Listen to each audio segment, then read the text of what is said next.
Mathieu Noël. Vous écoutez toujours l'équipe est sauvage, 2 heures en forme de parenthèse enchantée pour oublier que le printemps est là dehors, mais pas nous. 2 heures pour oublier qu'on n'est pas prêt de revivre ces apéros festifs où le débonnaire Olivier Pouls nous accueillait chez lui en s'exclamant: Il y a des mini-pizzas, des parts de fougasse et des doigtés dans l'arrêt. Pardon?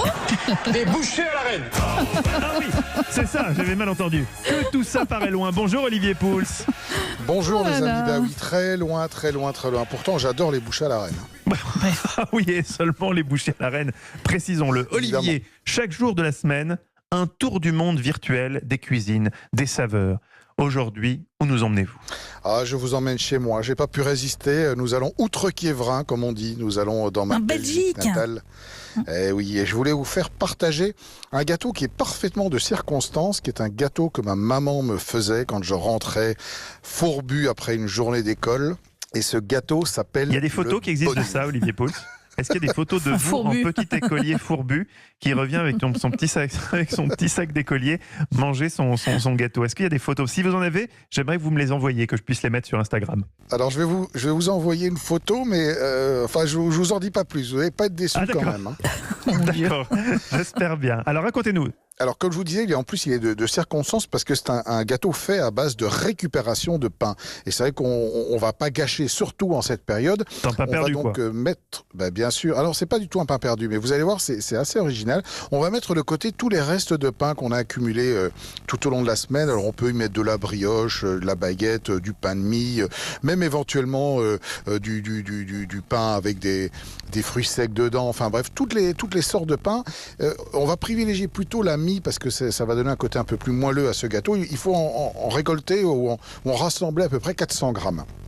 400 grammes, il vous faudra 1 litre de lait, il vous faut 500 grammes de cassonade ou de sucre, à défaut de sucre blanc, mais avec la cassonade c'est quand même meilleur.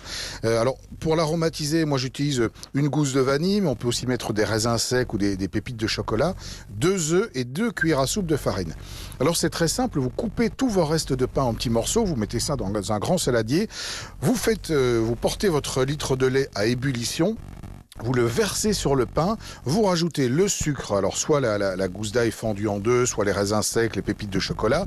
Vous cassez les œufs là-dedans, 2 cuillères à soupe de farine et vous malaxez bien cette pâte qui va donner une espèce de pâte à la texture un peu collante, mais il faut bien intégrer le tout.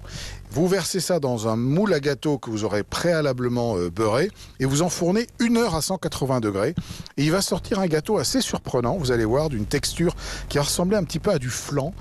C'est aromatisé, on ne sent plus évidemment les morceaux de pain, c'est vraiment délicieux. Et moi je me souviens que ma maman elle rajoutait aussi une petite goutte de rhum. Ouais. Alors évidemment le rhum il va disparaître Ça à la explique beaucoup de cuisson, choses. ne vous inquiétez pas, j'étais pas bourré à l'âge de 14 ans.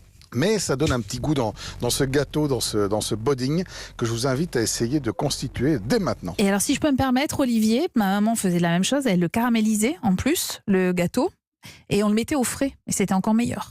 Votre maman était belge? Écoute, Non, mais on faisait ça. On récupérait le pain justement pour en faire un gâteau.